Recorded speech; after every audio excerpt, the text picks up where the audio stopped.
Have you ever wondered how we got one of the most satisfying sounds in the world? That familiar rip of Velcro?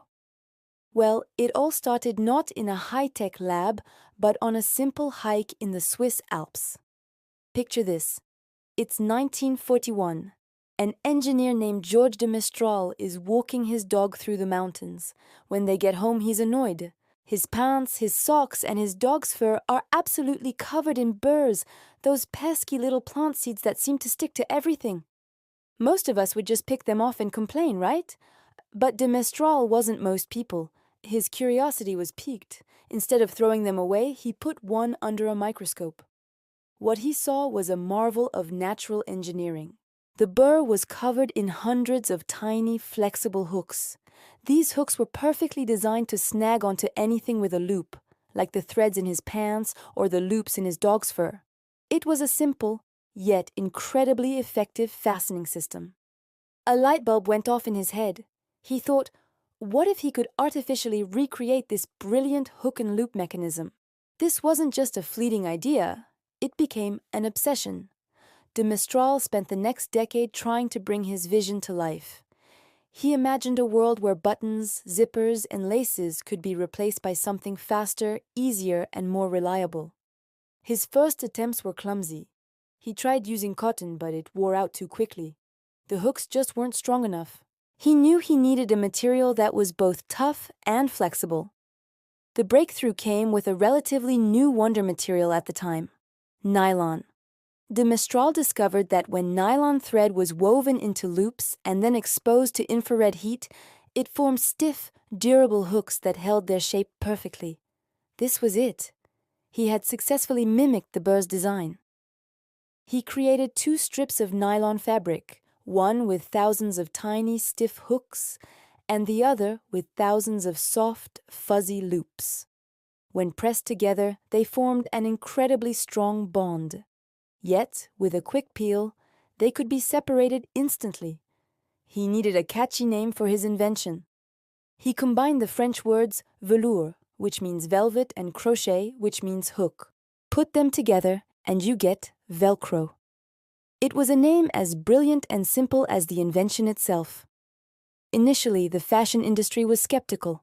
They thought it looked cheap and clunky, more of a novelty than a serious replacement for the elegant button or the sleek zipper. Velcro struggled to find its place, but then an organization with a very specific, out-of-this-world problem came calling: NASA. In the 1960s, during the Apollo missions, astronauts faced a unique challenge in zero gravity. Everything just floated away. Pens, tools, food packages, you name it. They needed a way to secure objects easily without fumbling with complex clasps while wearing bulky gloves. Velcro was the perfect solution. They slapped patches of it all over the inside of their spacecraft and on their suits. It was used to hold down equipment, keep their food trays in place, and even to scratch an itch inside their helmets. Velcro went to the moon. This high-profile use by NASA was the ultimate endorsement. Suddenly, Velcro was cool. It was the fastener of the future. After its success in space, Velcro came back down to Earth and exploded in popularity. The 1970s and 80s saw it appearing everywhere.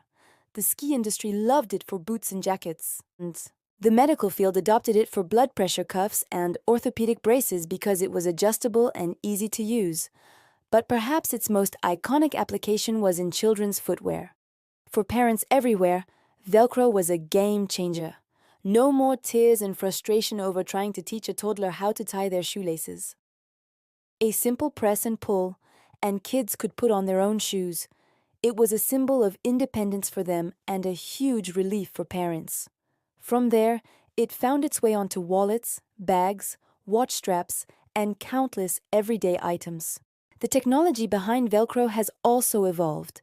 Today, there are specialized versions that can hold incredible weights, withstand extreme temperatures, and even conduct electricity. Surgeons use it in delicate operations, soldiers rely on it for their tactical gear, and builders use heavy-duty versions to hang tools and even wall panels. It's truly incredible to think about the journey of this invention. It all started with a man and his dog on a mountain, and an annoying little plant. Georges de Mestral's genius wasn't just in seeing the hooks and loops, it was in recognizing the potential of a natural design and having the persistence to replicate it. He saw a solution where everyone else saw a nuisance. So, the next time you hear that satisfying rip, remember the story behind it. It's a reminder that groundbreaking ideas aren't always born in a flash of lightning. Sometimes they start with a simple walk, a moment of curiosity, and a closer look at the world around us. Nature is filled with brilliant designs just waiting for someone to notice. Thank you so much for watching. If you found this story as fascinating as I do, please hit that like button and subscribe for more stories about the amazing inventions that shape our world. See you in the next video.